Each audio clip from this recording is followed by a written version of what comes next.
When the Reformation threatened the power of the Catholic Church and drew millions of people away from its clutches, Satan established a counter-Reformation designed to nullify the threat and reassert its position of dominance.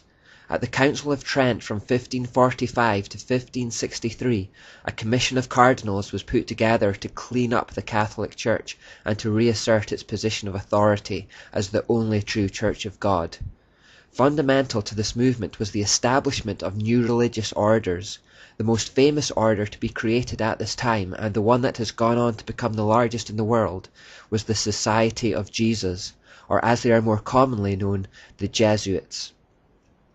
They would become one of the most infamous organizations in history. It's important we explore the Jesuits because it gives us deep insight into the mind and tactics of our enemy, but for that same reason I want to preface it with a warning that the next few parts will be dealing with some very twisted and evil themes. The founder of the Jesuits was a man called Don Inigo Lopez, who was born into an extremely wealthy family in the Basque region of Spain in 1491. He later changed his name to Ignatius Loyola. As a young man, Loyola was said by police records to be proud, violent, vindictive, and dangerous. His great life's ambition was to become a powerful military commander, which was going well until one particular battle where a cannonball broke one of his legs and heavily wounded the other. This event effectively ended his military ambitions. He was removed from the field of battle, underwent numerous painful surgical operations, and spent a long time in recovery.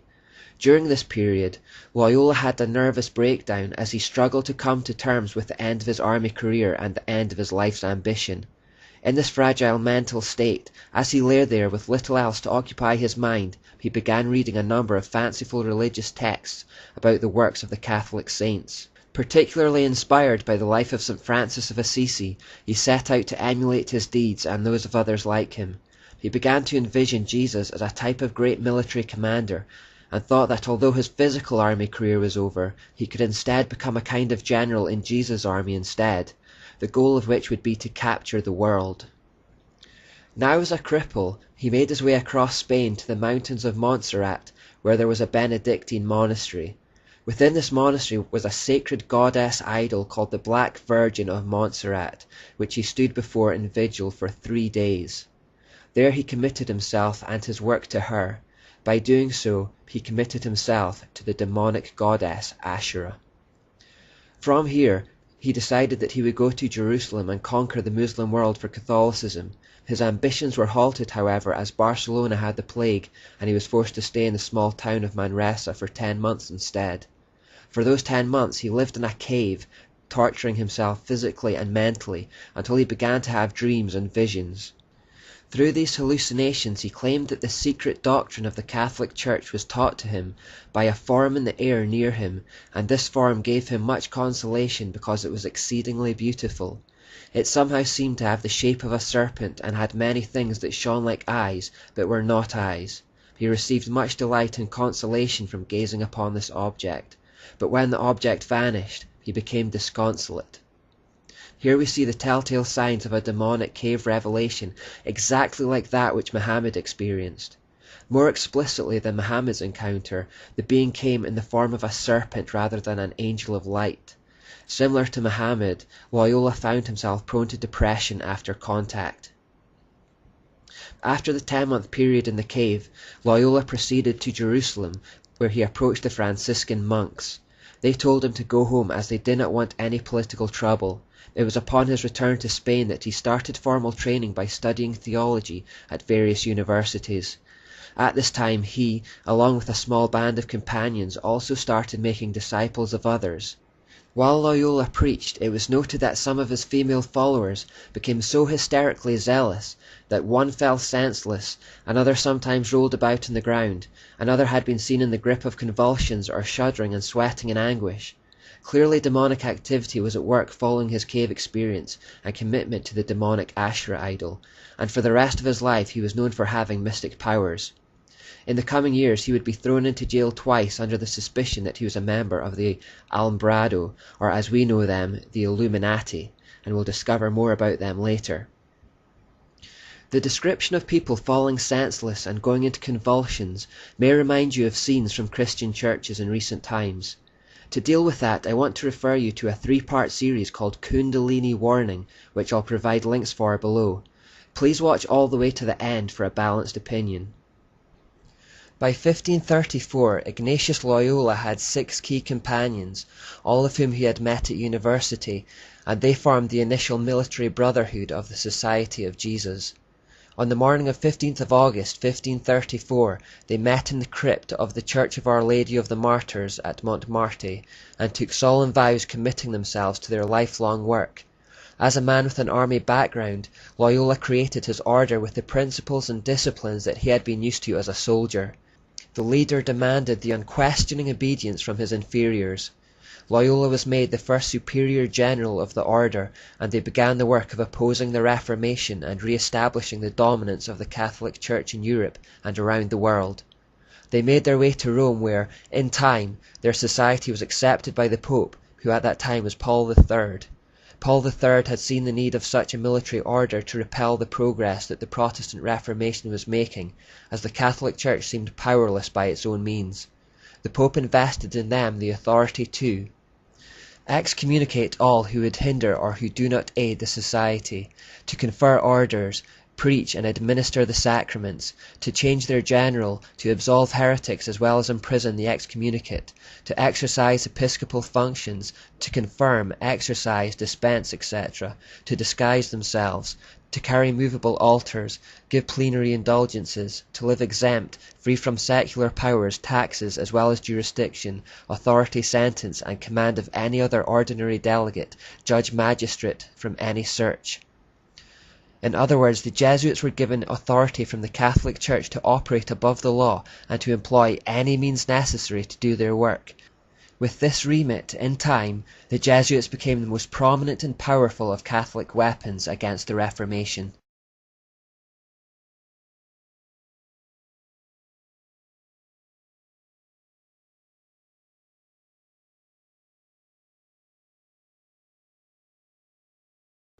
Key to Ignatius Loyola's order were something called the spiritual exercises.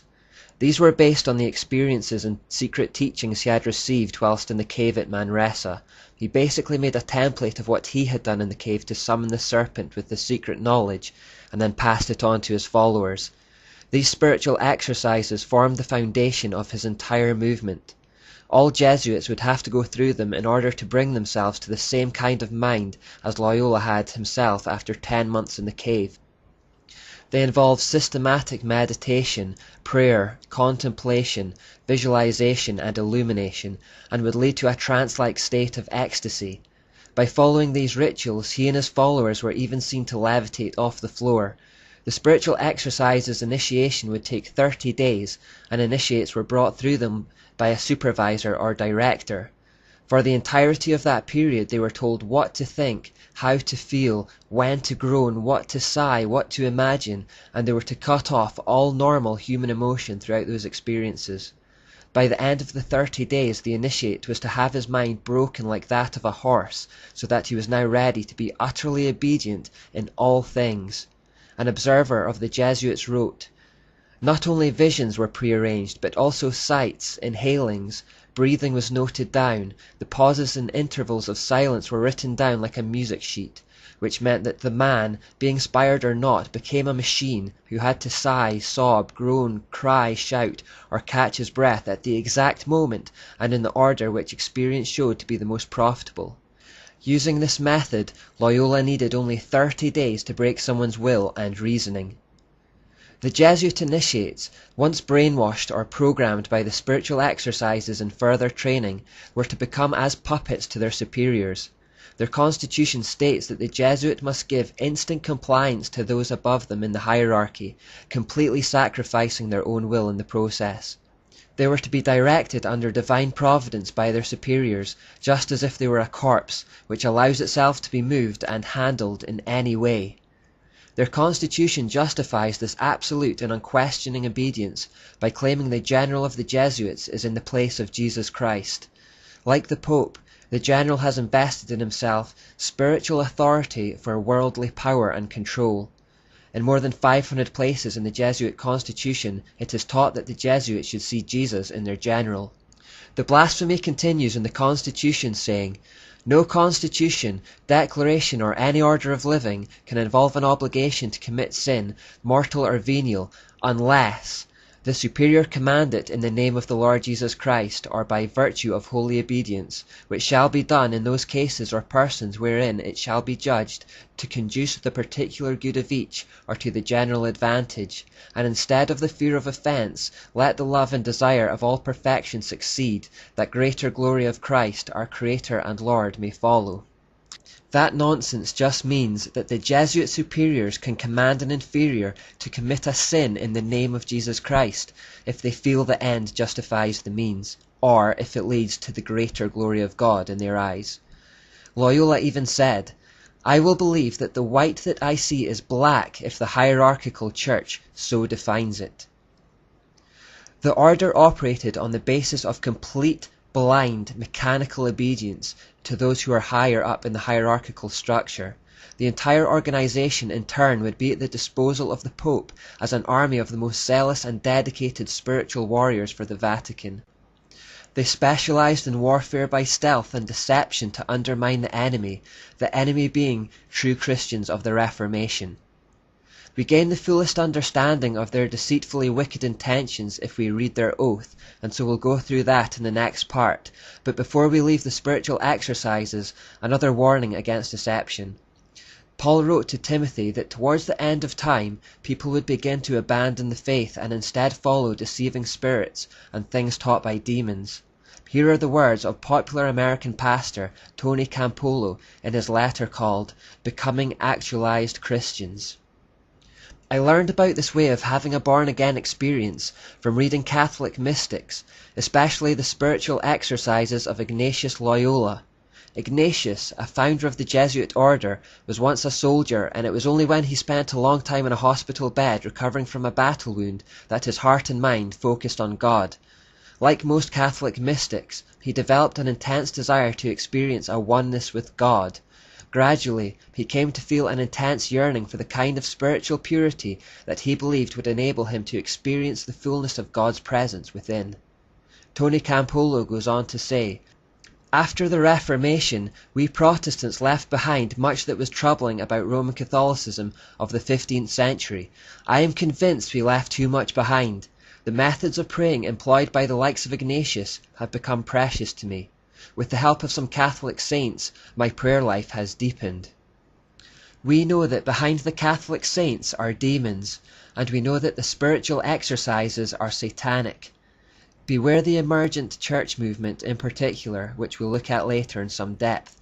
Satan is trying to sneak his poison into Christianity, and this is why it's so important we study this stuff, so that we're not led astray through lack of knowledge, and so that we learn to recognize deception and evil even when it comes disguised as an angel of light through the lips of people who claim to be on God's side.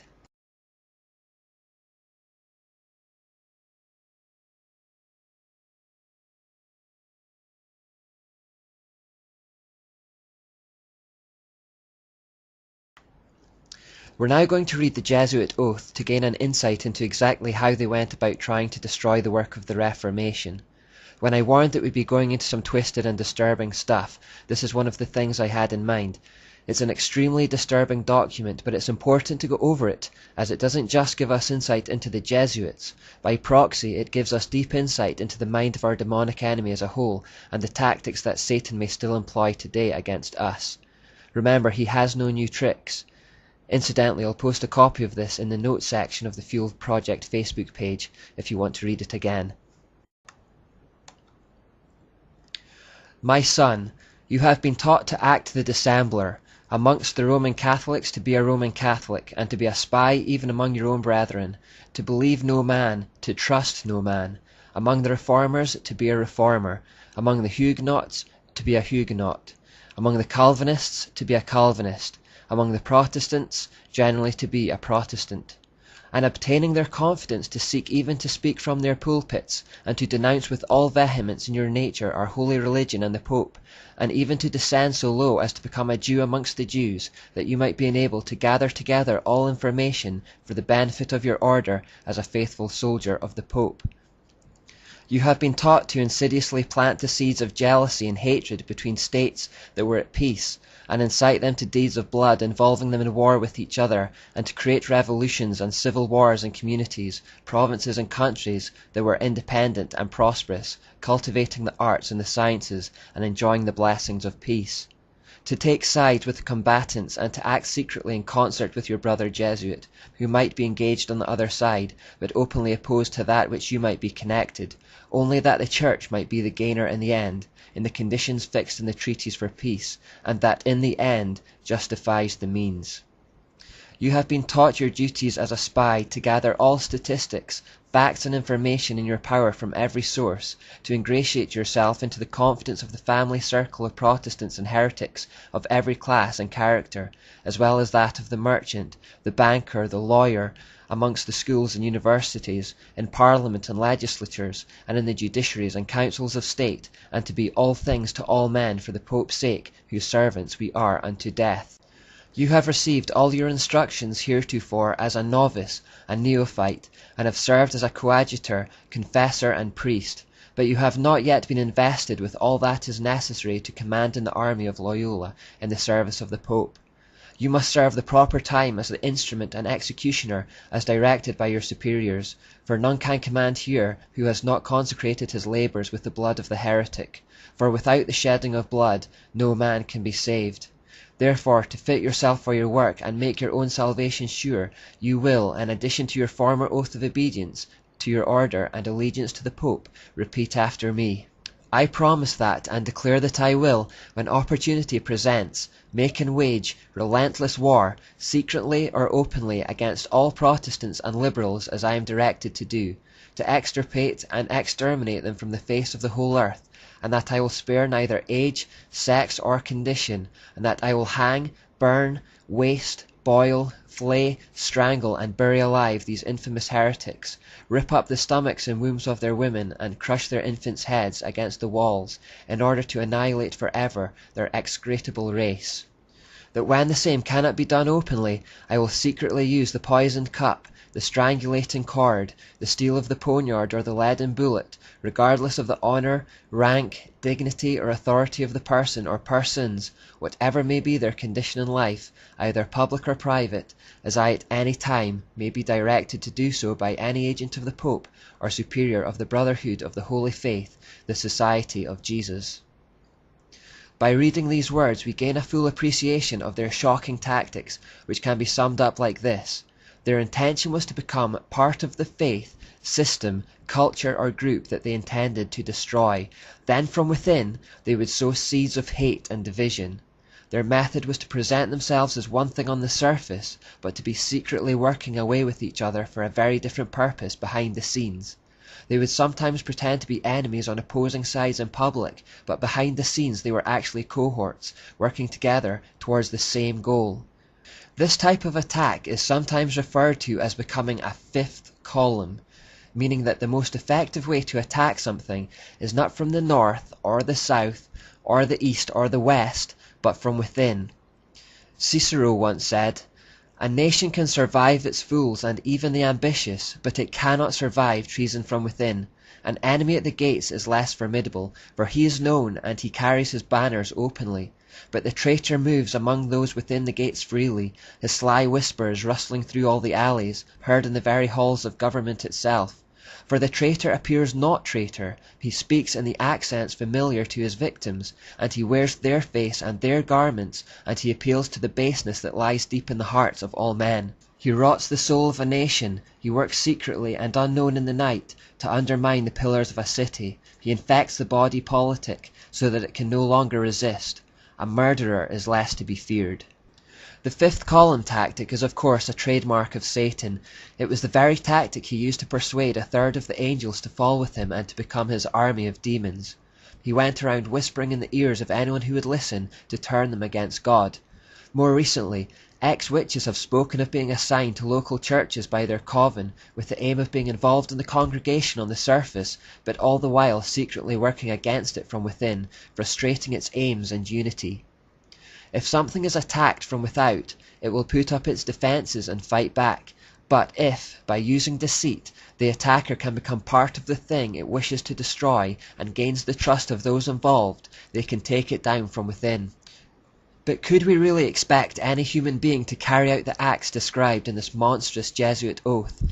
Well, remember that the spiritual exercises were designed to eliminate all human emotion and to turn the men into machines.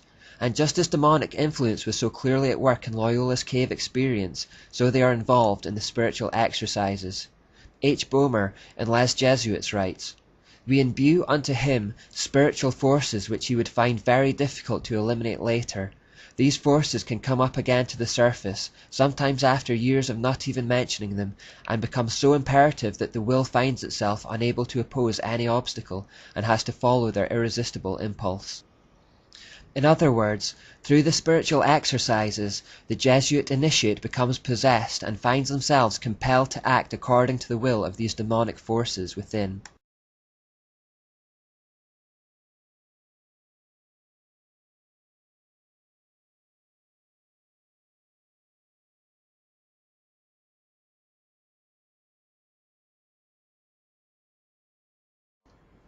Because Jesuit actions are centered on blind obedience to their superiors, they are told that they will never be held accountable for anything they do, not even by God. They are absolved of all personal responsibility as they become mere puppets for those that are higher up in the hierarchy. A professor told a student who was studying under him to become a Catholic priest, "You will never have to give an account to God for actions you do by the order of your legitimate superiors.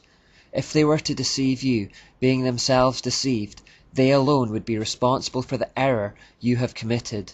Your sin would be imputed to you as long as you follow the golden rule that is a base for all Christian philosophy and perfection, humility and obedience." See how deceitful this is. The superiors are basically saying, you'll never have to give an account of your actions to God, don't worry about it. This allows them to perpetrate any act in the belief that they are beyond judgment. If their superior tells them to carry out a murder, they think that if they obey, then God will not hold them accountable and will instead blame the superior. This is one method the hierarchy uses to overcome or bypass the conscience of an individual. When you combine this with the spiritual exercises that have taught them to suppress human emotion and imbued them with demons, you can see how they would become capable of some extreme acts of violence, and anything else for that matter. A second vital principle for Jesuits can be summed up in the phrase, "the end justifies the means." Remember this one, it's very important. Before this maxim, the ideas of absolute right and wrong completely vanish. Conceivably, there is no crime or atrocity that is not allowed as long as it is for the greater glory of God. In fact, the sins that achieve the right result become holy in the eyes of the Jesuit, no matter how disgusting. You can lie, cheat, steal, rape or murder, but if the ends are the right ones in their eyes, then the means are justified. This exact concept also exists in Islam, where lying, deception, murder and other atrocities become acceptable if it furthers the cause of Allah on the earth. A third twisted principle of the Jesuits is probabilism. If a Jesuit has in mind to do something but knows it is very probably illegal, if he can find the merest hint that it may not be, he is allowed to continue with his action. For example, if he consults 100 teachers or doctors about his intended action and 99 say that it would be unlawful, but then one tells him that it may not be, he can act on that 1% probability that it is in fact lawful. In fact, if the Jesuit can imagine any reason in his own mind why his action may not be unlawful, however unlikely, this frees him to do it. It's a form of self-deception, lying to yourself to try to keep the conscience clear. Fourthly, there is the idea of directing the intention. This is the idea that if the person meditates on something holy while they perpetrate something evil, the soul contracts no guilt or stain. Therefore the Jesuit can kill someone or lie or cheat or steal, but as long as he is focusing on something holy at the time in his mind, their soul remains white as snow. Again, such is the depth of deceit within the Jesuit system that they deceive even themselves. Fifthly and finally, there is the doctrine of equivocation or mental reservation. This policy allows the Jesuits to follow a secret policy while stating something completely different to the outside world. This is directly from the mysteries where secret doctrines and purposes were hidden under double meanings and secret symbols that seem quite innocent to the uninitiated. A Jesuit quoted, "It is permitted to use ambiguous terms, leading people to understand them in a different sense from that in which we understand them. A man may swear that he never did something, though he actually did, meaning within himself that he did not do so on such a day, or before he was born, or under any circumstances, while the words he employs may have no such sense as would discover his meaning."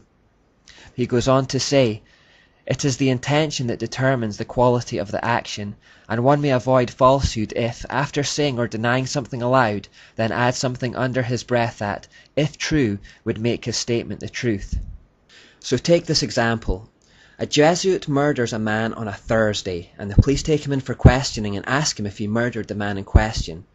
The Jesuit replies, "I did not murder him," which is obviously a lie because he did, but then under his breath or mentally he adds the words, "on Friday." These inaudible words that he whispered to himself after the initial lie have now made the statement true. By doing this, Jesuits can permit perjury and in their own eyes remain blameless.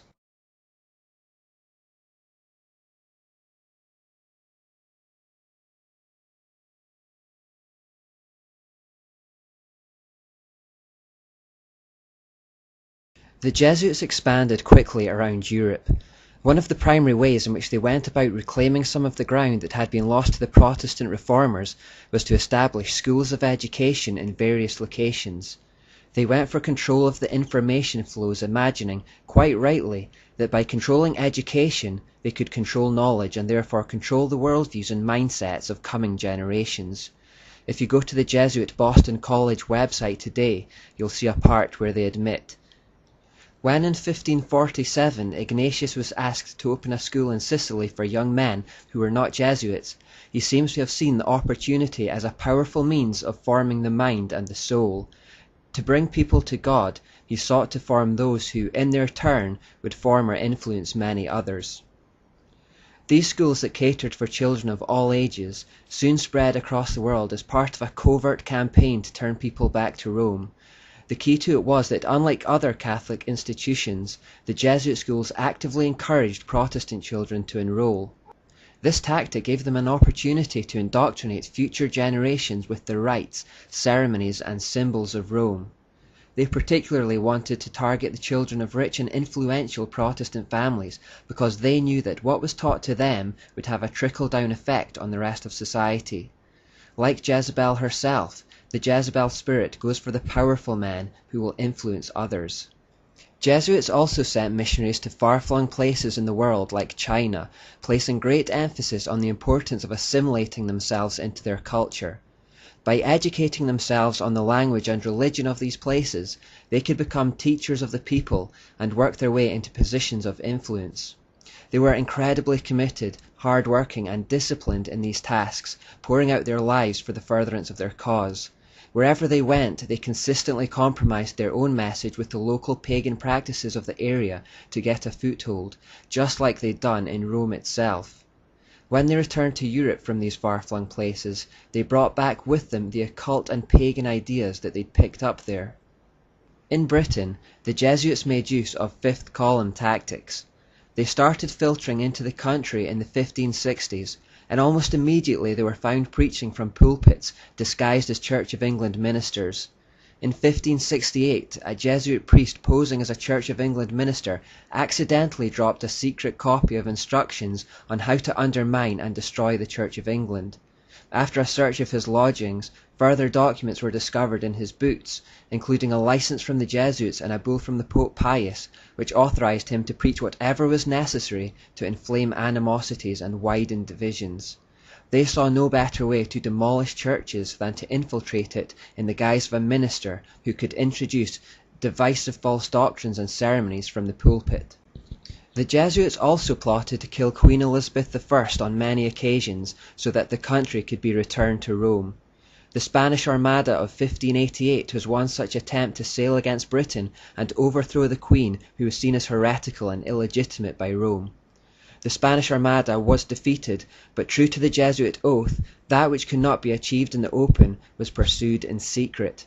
After Elizabeth I died and James I took to the throne, Jesuits attempted to blow up the Houses of Parliament in 1605, the infamous November the 5th gunpowder plot, led by Guy Fawkes, an event we celebrate in Britain every year. There were also murmurings and suspicions that the Jesuits were responsible for the Great Fire of London in 1666, although there seems to be little hard and fast evidence to support the theory. There was simply a mysterious book written in 1667 by a man claiming to be a Catholic Christian, in which he portrayed the Pope as fanning the flames that ravaged the city. In truth, the Jesuits were largely frustrated in Britain, but they did have more success in Europe. Having established themselves in Italy, Spain, Portugal and Austria, they set their sights on Germany, the birthplace of the Reformation. There they gained influence with the rulers and initiated campaigns of persecution against Christians. In keeping with their oath to stir up division and bloodshed in countries that were previously enjoying peace and prosperity for the sake of the Catholic Church, this persecution of Christians led to much disruption, war and bloodshed around Europe. They reignited the persecution against Protestants in Germany, leading to the 30 Years' War of 1618. Although Protestant Sweden stepped in to stop Germany from being returned to Catholic darkness, it left the country in ruins for a long time afterwards. In the neighbouring Austro-Hungarian Empire, Jesuits were so influential that they virtually controlled the emperor at the time. Having this power, they came pretty close to purging the region of true Christianity. In Poland, which was a major European power in the mid-16th century due to their embracing of the Reformation, Jesuits also became enormously influential. This influence led to a decline in national well-being and disastrous policies towards neighbours that eventually led to their annihilation. Entry into France was slower, but was achieved by the formation of educational institutions. Jesuits were implicated in the assassination of the French King Henry III in 1589 and his successor, Henry IV, in 1610. They believed it was their right to kill any heretical monarch. They took the initials INRI, which biblically represented the Roman inscription above Jesus' head on the cross, meaning Jesus of Nazareth, King of the Jews, and gave it a double hidden meaning which meant it is just to annihilate impious rulers. If you read their oath, you'll know that they paid no respect to rank or position. The French king Louis XIV was more to the Jesuits' liking though. Louis had a Jesuit confessor from childhood whose influence turned him into a fanatical bigot, unleashing terrible persecution against Protestants. Louis also led an immoral life, and the Jesuit confessor made careful use of his secrets to have him trembling at his feet for forgiveness. This was a common tactic by Catholic priests generally, to use the confessional booth to gain access to secrets that could be used for blackmail later. Knowledge is power.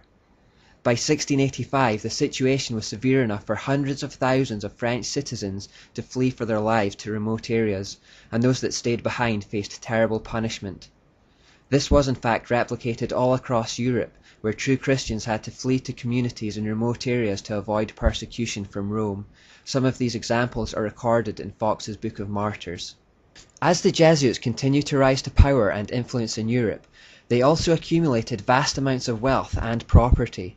However, their scandalous greed, their loose morals, their ceaseless political meddling and their encroaching upon the clergy had stirred up enmity and hatred everywhere they had been, and this would lead to their downfall.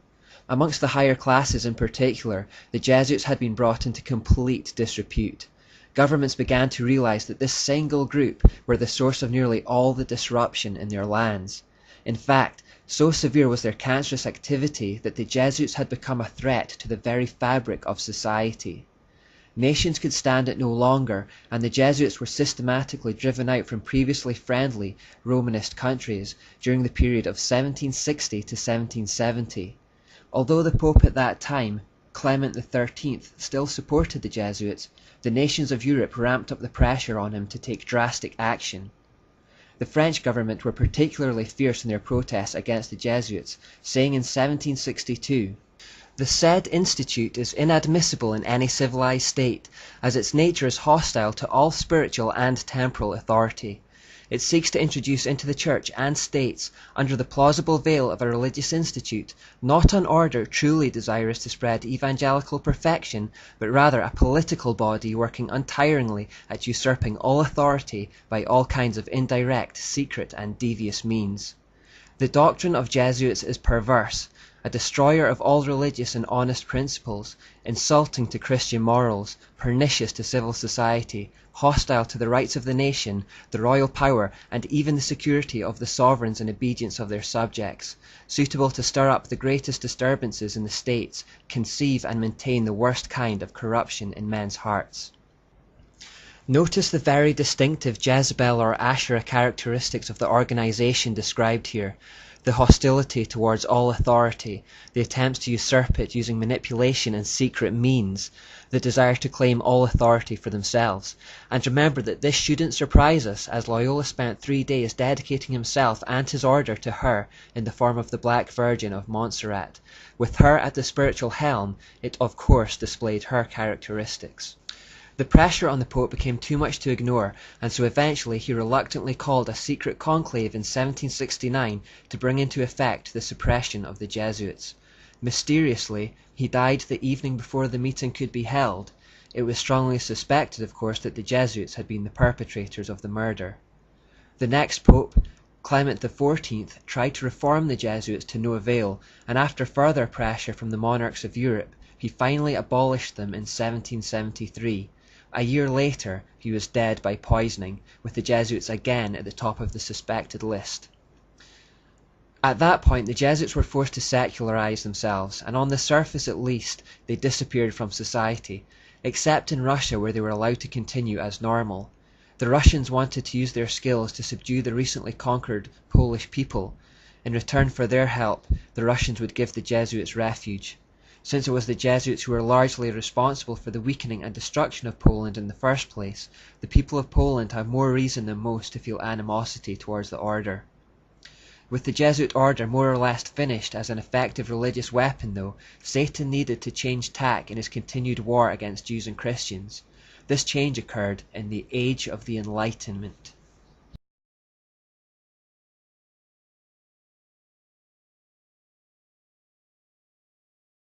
His great life's ambition was to become a powerful military commander, which was going well until one particular battle where a cannonball broke one of his legs and heavily wounded the other. This event effectively ended his military ambitions. He was removed from the field of battle, underwent numerous painful surgical operations, and spent a long time in recovery. During this period, Loyola had a nervous breakdown as he struggled to come to terms with the end of his army career and the end of his life's ambition. In this fragile mental state, as he lay there with little else to occupy his mind, he began reading a number of fanciful religious texts about the works of the Catholic saints. Particularly inspired by the life of St. Francis of Assisi, he set out to emulate his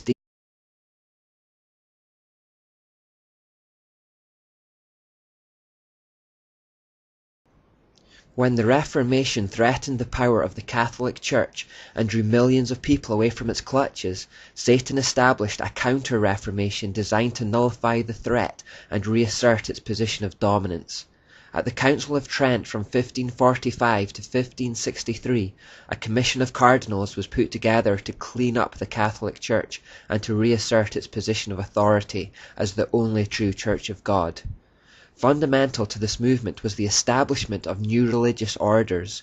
The most famous order to be created at this time, and the one that has gone on to become the largest in the world, was the Society of Jesus, or as they are more commonly known, the Jesuits. They would become one of the most infamous organizations in history.